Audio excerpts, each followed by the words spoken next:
Afternoon, good evening, welcome back on my YouTube channel. आप लोगों का स्वागत है मेरे यूट्यूब चैनल में। आज मैं फिर से आई हूँ किसी एक और टॉपिक को लेकर के आप लोगों के बीच में।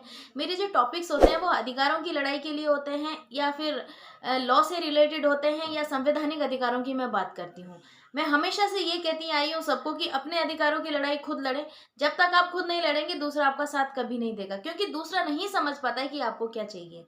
इसलिए हमेशा आवाज़ स्वयं उठाएं। आज का टॉपिक भी कुछ ऐसा ही है।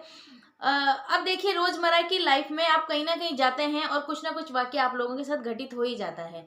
तो ऐसा ही कुछ आज मेरे साथ घटित हुआ था। मैं किसी रिलेटिव को देखने के लिए एक सरकारी अस्पताल में गई थी, वहां पर उनकी डिलीवरी हुई थी।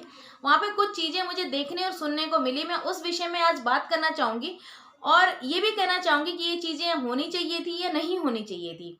कई बार आप लोगों ने देखा होगा, आप सभी इन चीजों से गुजरे हैं। जैसे भी कोई व्यक्ति किसी की वाइफ होती हैं, उनकी डिलीवरी हॉस्पिटल में होती है, तो हॉस्पिटल के जो कुछ स्टाफ होते हैं, नर्सिंग स्टाफ होते हैं या फिर फोर्थ क्लास के जो भी स्टाफ होते हैं, सफाई कर्मचारी, वो लोग शगुन के तौर पे आप लोगों से पैसा मांगते हैं। और अच्छी बात भी है, वो उनका हक बनता है, हम उसके लिए मना नहीं कर रहे हैं और देना भी चाहिए, क्योंकि आपके घर में खुशियां आई है, चाहे फिर वो बेटा हुआ हो या फिर बेटी हुई हो।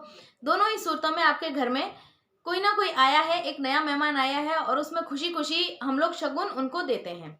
लेकिन आज जो मुझे देखने को मिला वो बड़ा ही विचित्र था। वहां पर एक स्टाफ जो आई थी, वो जहां पर मेरे रिलेटिव थे उसके बगल वाले बेड में उनसे लड़ने के लिए आ गई। वो कहने लगी कि आपने मुझे शगुन नहीं दिया। उनका कहना था कि वो ऑलरेडी किसी को दे चुके हैं और अब सबको तो देंगे नहीं, हमें क्या पता कि यहाँ स्टाफ में कौन है क्या है। तो मतलब वहां पे थोड़ी उनकी बहस हो गई थी और मैंने उन बातों को सुना। मैंने उनको कहा, यार देखिए, अगर गरीब नहीं है तो सरकारी अस्पताल में आने का सवाल पैदा नहीं होता।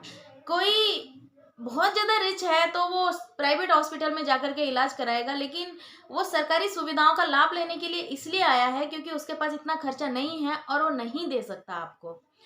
चलिए, वो चीज़ तो जैसे तैसे वो चीज़ चली गई थी। बात को ख़त्म कर दिया गया और ये सारा इश्यूज़ उठाने का भी कोई मतलब ही नहीं बनता था। पर ये एक मानवता की बात होती है कि आप सरकारी कर्मचारी हो और आप वहाँ काम कर रहे हो, कितनी आप सैलरी लेते हो हमें इससे कोई मतलब नहीं है। लेकिन वहाँ पे जो व्यक्ति आया है, क्या पता वो किस स्थिति में है, क्या पता उन पर क्या बीत रही है और वो क्यों उस अस्पताल में आया है, वो क्यों सरकारी सुविधा का लाभ ले रहा है, उस पर आप मुंह मांगी कीमत उनसे लोगे तो वो बहुत गलत बात है।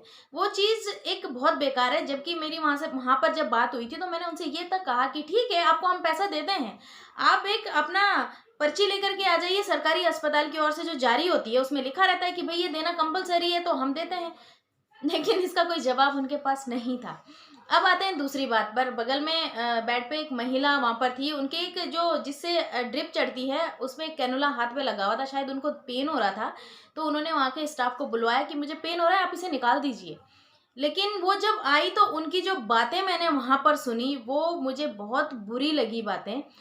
वो जो स्टाफ की लेडी थी वो वहाँ पर आकर के पहले तो उसने उनको काफ़ी रूड बिहेव में कहा कि ऐसे कैसे तुमको दर्द हो रहा है? मुझे तो नहीं लगता तुम्हें देख के कि तुम्हें दर्द हो रहा है। तुमने 4 कैनोले खराब कर दिए, 1 कैनोला 400 रुपए का आता है और तुमको यहाँ फ्री में मिल रहा है, इसलिए तुम इन चीज़ों को बर्बाद कर रहे हो। और अगर तुम्हें फ्री में नहीं मिल रहा होता तो तुम इसे बर्बाद नहीं करती। तुम्हें इस चीज़ की कदर नहीं है और तुम यहाँ पे सरकारी अस्पताल का फ़ायदा उठाने के लिए आई हुई हो और तुमको जो है ये हम लोग फ्री में दे रहे हैं, ये बहुत बड़ी बात है।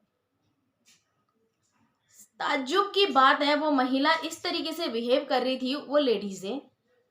पहली बात तो ये है कि अगर सरकारी सुविधा किसी को मिली है तो वो सरकार ने दी हुई है, किसी स्टाफ ने नहीं दी हुई है। अगर गवर्नमेंट को लगता है कि उसका कोई स्टाफ इस काम करने में सक्षम नहीं है तो ऐसे स्टाफ से इस्तीफा ले लेना चाहिए। इसकी जगह किसी ऐसे स्टाफ को रख दो जो सभ्य भी हो और एक पेशेंट के साथ पोलाइटली बात भी करे।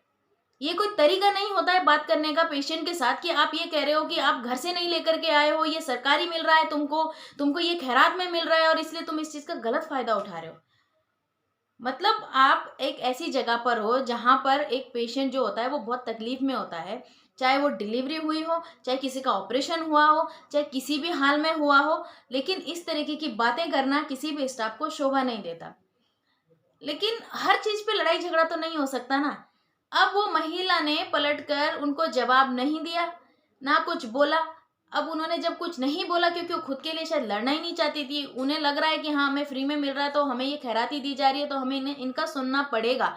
मैं सब लोगों से यही कहना चाहती हूँ, जब भी आप सरकारी अस्पताल में जाते हो तो वहाँ के स्टाफ जो होता है, छोटे से लेकर के बड़े से बड़ा तक, वो अपनी जेब से आपको नहीं देते हैं। ये जो हमें वहाँ पर सुविधाएं मिलती है, ये सरकार की ओर से मिली हुई है, और ये बिल्कुल भी ना समझे कि आप पर कोई एहसान किया जा रहा है।